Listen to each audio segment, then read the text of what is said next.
Hi అండి, నా పేరు మాధవి. ఇది నా ఫస్ట్ వ్లాగు.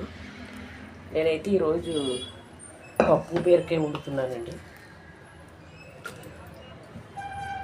పప్పు శుభ్రంగా 2 times వాష్ చేసేసుకున్నాను.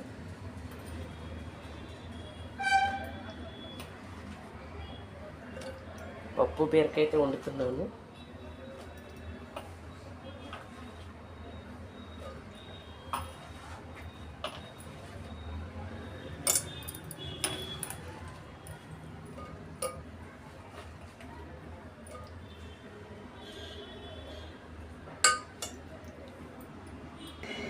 ఈ గ్లాస్తో అయితే గ్లాస్ అండ్ హాఫ్ తీసుకున్నానండి పప్పు 2 బీరకాయలకి. గ్లాస్కి 2 గ్లాస్ వాటర్, హాఫ్ గ్లాస్కి టోటల్ 3 గ్లాసెస్ వాటర్.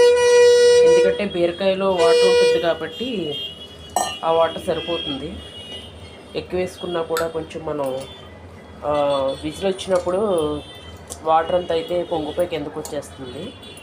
ఈ మాత్రం సరిపోతుంది, కాబట్టి కొంచెం వేసుకోండి. ఇందులో కొంచెం ఇప్పుడు పసుపు, కొంచెం ఆయిల్ వేసుకొని పెట్టేసుకోవాలి.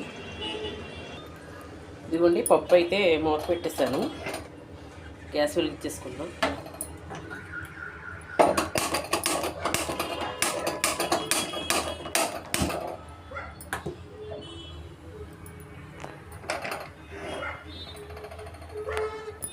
పప్పు విజిల్స్ అయిన తర్వాత మళ్ళీ చూద్దాం.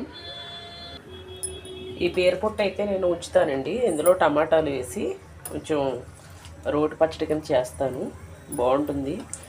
ఈ తొక్కలు ఏంటంటే మనకి డైజెషన్ అవ్వడానికి కూడా చాలా సహాయపడతాయి. హెల్త్కు చూడాలి కూడా చాలా మంచిది. ఇందులో కావాలంటే టమాటాలతో పాటు కొంచెం కొత్తిమీర, కొబ్బరి కూడా వేసుకోండి. పచ్చడి చాలా బాగుంటుంది.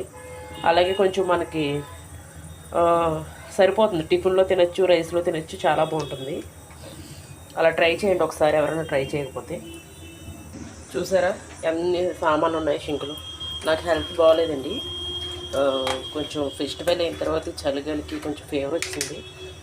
3 days నుండి హెల్త్ బాగోలేదు, కోల్డ్ కూడా చేసింది. అందుకే కొంచెం పని డిలే అయ్యింది.